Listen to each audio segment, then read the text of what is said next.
Alright, ladies and gentlemen, thank you for tuning in. It is the Andrew Patno Show here on YouTube. It is December 1st, 2013. Once again, thank you for having me. I just want to give you some of my final thoughts on Black Friday as we descend back into Christmas. Now, you might be wondering why I'm videotaping a dying garden. Really, I'm videotaping a dying garden to suggest that we may even have a dying culture here in America based on some of the things that I've seen on Black Friday. So there you go, there's the dying garden. Okay, let me go ahead and get into it.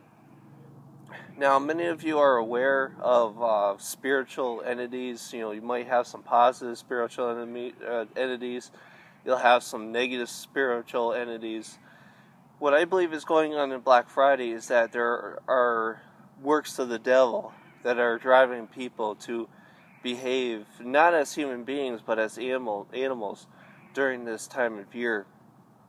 Now, let me first go off and explain spiritually what is happening, and then let me go ahead and tie that into what is going on with modern consumption and that behavior. Now, most of us who understand demonology and who read about it, and also some of us who are Christians, believe that 3 a.m. in the morning tends to be the witching hour. That is when spiritual activity reaches its peak.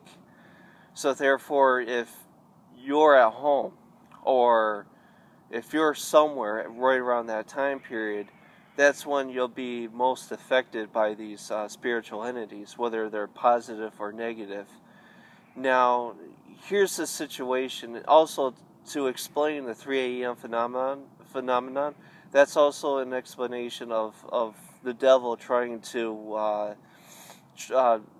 they're trying to mock the Holy Trinity. The Holy Trinity is when Jesus Christ had died at the cross at 3 p.m. So instead of going out in 3 p.m. and wreaking havoc among society, the devil does it the opposite and does it 3 a.m.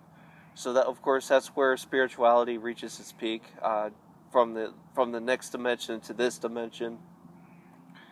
Now, here's what is going on, and here is what I believe to be truth of how people are behaving on Black Friday. Now, the stores in my area had opened at 1 a.m. Some of them had opened earlier, but that was just if you needed to take orders and, grab your tickets so you can get the ticketed items, the big ticketed items, before they were sold out. But in other words, 1 a.m. was when the stores had opened and people were allowed in. Now, that, of course, is 2 hours before 3 a.m., before the devil, demonic spirituality reaches its peak. People filed in, before, when people were waiting in line, some of them were waiting 5 hours to get into the store, some of them not as much. Other people tried waiting for the 5 hours. It got so cold out that most people actually had to leave the line. Essentially, it was so cold out that if it were cloudy out and the conditions were right, it would have snowed. It would definitely have snowed. Now, going back to my point is that, of course, at nighttime, that's when you get a lot of spiritual activity. And people aren't used to going to Targets. People aren't used to going to Walmarts. People don't consume at nighttime unless you're shopping online. People are over there. They're shopping right around the peak of spiritual activity where they're most vulnerable to demonic activity. Now, here is something that I've noticed, is that it didn't affect men as much as it really affected women. Now, women, and I'm not trying to sound sexist here, but women, to me, were the most aggressive people. They were the rudest of people out there. They were the nastiest people I've ever seen in any other retail store. Here's an example. I went into GameStop that night, or that morning, and I was just, after I'd left Target and Best Buy, because I had to buy some gifts for, a birthday that I was going to, birthday/Thanksgiving dinner. And I do have to admit, I kind of broke down and participated as well, but I bought stuff that I could afford, and I used all cash. Essentially, I didn't need to use credit, and of course, wasn't going after the big ticket items anyways. But this was the first time I've ever done this before. Now, after I left both those stores, which both those stores were bad enough as it is, Target being the most serious one in particular, because that's where all the women shoppers were at. I was walking in a GameStop, and this woman walked right next to me, right past me, and she said, "Excuse me." Now, here's what's interesting about that. She didn't say it in a nice, "Oh, excuse me, let me pass right by you."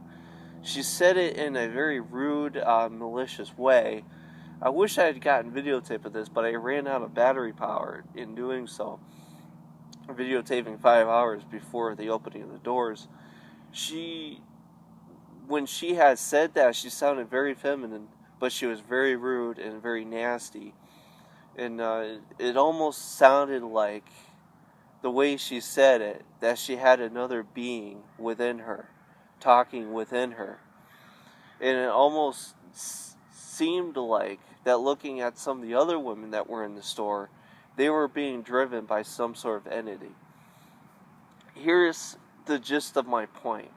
I believe that night, Black Friday, is sort of like a holiday for the devil. It's kind of like Christmas morning for the devil. Now, you have all these people congregated in one area in or around the witching hour, and the devil is sitting back saying, what kind of havoc can we wreak tonight or this morning?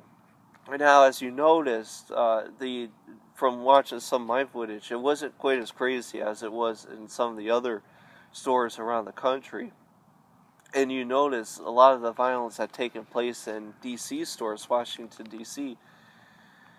And so you notice that in areas where demonic entity is a huge, huge problem, like in places in New York, as I mentioned earlier, Washington, D.C., that's when Black Friday had tended to become more and more violent. Now, I don't know in particular if that's true, but that's what I'm going off by watching all these videos that other people have posted online. Now, here's what I believe is happening, and here's the point that I'm trying to get into. What I believe is happening is that people, during the course of that night or before that night, are possessed by demonic entities. They are physically possessed by these spiritual entities who are forcing them to do things that they don't want to do. And these people really just don't have any control of their behaviors. They don't have any control of their physical mobility. They are at the mercy of Satan himself, or Satan's dominions. Now, here's one final point I also want to mention as well, is whenever we have an addiction, and we're humans, a lot of times things happen in our lives that we need to sort of fill that void. And many times we use unhealthy things to fill that void. Now, let's take that, and let's say that, you get addicted to cigarettes, you get addicted to, what else? You get addicted to alcohol, you get addicted to, other things as well. You get addicted to porn. And of course, you get addicted to consumption. And that's what many of these people are. They're addicted to consumption. In particular, this demonic entity, it has attached themselves so strongly that is forcing these people to go out wee early hours in the morning to go and shop. And it's because that the demonic entity is trying to distract people away from the real issues, not only within their own lives, but within the lives of their family. Now, there was this video that Mark Dyson came out with, and he specifically mentioned or made fun of people who were standing online saying, you guys, when you could be home with your grandparents, God knows how many more Thanksgivings they're going to have, you're out here shopping, and you're out here feeding this addiction. Well, while you're feeding this addiction, you're also feeding into and allowing these demonic entities to increase their influence over you. That's essentially what's going on.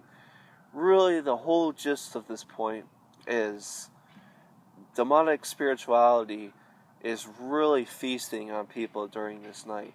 And many people, not everybody, most people I've ran into weren't, I believe, to be possessed. But a lot of people who do partake in this kind of festivity are, I believe, to be demonically possessed. Not only on the whole addiction front, but also on the spiritual front as well. And that's why I'm trying to film right here this garden.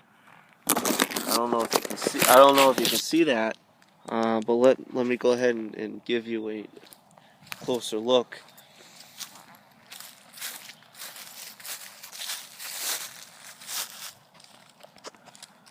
Here we are. This is the garden. It's a dying garden, as you can see. Yeah, some tomatoes, but they withered away because of the cold weather.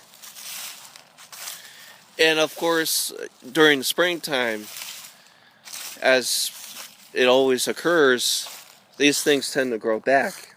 And, the more you take care of it, the better yields you'll get. Now, this is our culture. This is a dying American culture. And this is what I'm talking about in terms of the consumption addiction and the demonic influences in our lives. And I am a born-again Christian, but I'm not a rah-rah Christian where I'm going to sit here and say, well, you guys have to follow my religion or you're going to hell. Quite frankly, I don't care what religion you follow. At least with religion, though, you have a moral compass. And this is what happens when you leave that moral compass. You go and buy cheap crap in many of these retail stores at weird hours at night. In addition to that, though, you're also feeding into your own financial destruction. And the reason why you're feeding into your own financial destruction is because you're buying cheap slave goods from China and many other parts of the world as well. That destroys manufacturing. And it's because manufacturing has been destroyed. It destroyed one of our many foundations that made this country strong, economically speaking. So this is the state of where our country is and where our country is headed. This country literally is possessed by demonic entities. Not in the same way that, someone like David Icke would suggest, but it's definitely going on. And it's definitely a major problem here in America. So thank you for watching, thank you for listening, and thank you for tuning in. Bye.